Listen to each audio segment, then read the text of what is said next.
Assalomu alaykum, hurmatli oilaviy to'g'on obunachilari, hurmatli kizat boruvchilar. Ishi ko'rib turgan xudo xolasa taxlangan mashina. Pultinadan qo'yilgan qaraj, mezigirnadan 4 tanasi mehki balon, qarang, metani bor, lilonimi poliki ish qilib, hammasi taxlangan akang. Assalomu alaykum. Assalomu alaykum. Yaxshimisiz? Serchamasdan 3 yil aydimmi? Ro'zalar bilan. Qarang, buni lilonimi, chexoli, poliki hammasi taxlangan. Ercha balondan obunachilar bo'sh. Metan gazı bor. Metan gaz baloni bor. Mashin. Gaz telefon tuturalım vereceğim bu. Blogerlar Qani.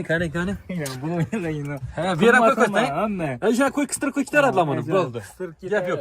Endi probegini chirib tutdi buni. 9300. 9300 tutdi, hurmatli obunachilar. Mashin yani qaytarib. Mana qarang, Radnoy ustasini ikkir ko'rasizlar. Hurmatli obunachilar, yilini aytib o'tishamiz. Kuzovi 25 aqang. 25 kuzupi 24 noyabrda chiqdi. 24 noyabrda chiqdi. 25 kuzubki. 25 kuzubki. 100% dokumenti bor, lilonlari bor. 4 eshiklar ham obunachilar ochilib yopilishini ko'rishingiz mumkin. Qarang yana. Tonirovka o'zi olib chiqqan, qarang. Zavodga ko'chirilgan, to'g'rimi? Qo'shilib chiqqan ekan. 13 ercha balon qalpoq originallari. İşkilib maqara mashina bir joyindan udar kirish yo'q aqa. Yo'q, toza. Mashin paket udar kirish yo'q deb turibdilar obunachilar. O'zlari yedima deganlar yaxshi gullarni sotyaptilar. Yana yaxshi gullarni.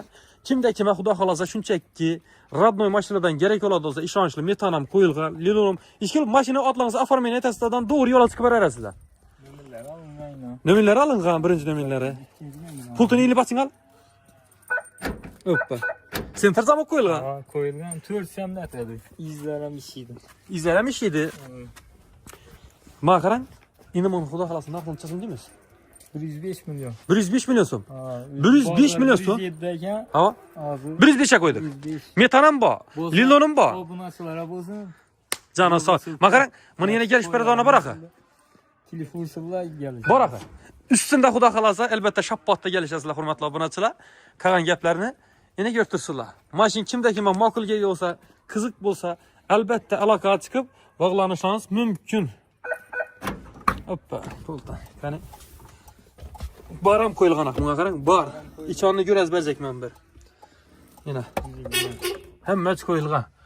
Qarotchi mashin. Mazali ishlar ham kelib turadi. Yumshoq yo'zlar ham qo'yibdilar, mazali yo'zlar, iborijlar ham qo'yibdilar yana. Mana qarang. Ishqilib hamma narsasi ichida. Nonusa ichida. Taxlangan. Taxlangan mashin. Yaxshi gullar. Evimizde bolarik bir iş etiş gerek tuttu şuna satmasak olmaydı. Yangilik ağı bu. Yangilik qilacaqlar xudo xolasa yaxshi kuni. Nasib bo'lsa obunachilar bemalol murojaat qilaverasizlar. Nomerlarni aytib qoldiramiz, ham ekranlarda yozib qoldiramiz. Telefon nomerlarini aytib qoldirsak. Telefon nomerlari 97dan 97dan 860 860 1130. 860 1130. İkinci nomeri. ikkilanchi. 97dan 456 456 0559. 0559. Bemalol telefon urib bog'lanasizlar. Obunachilar ko'rtirsizlar. Ko'kirlardan bo'yna mashinalarni. Esa sog' bo'ling, omon bo'ling, izlari quroqli olsin deb qolamiz.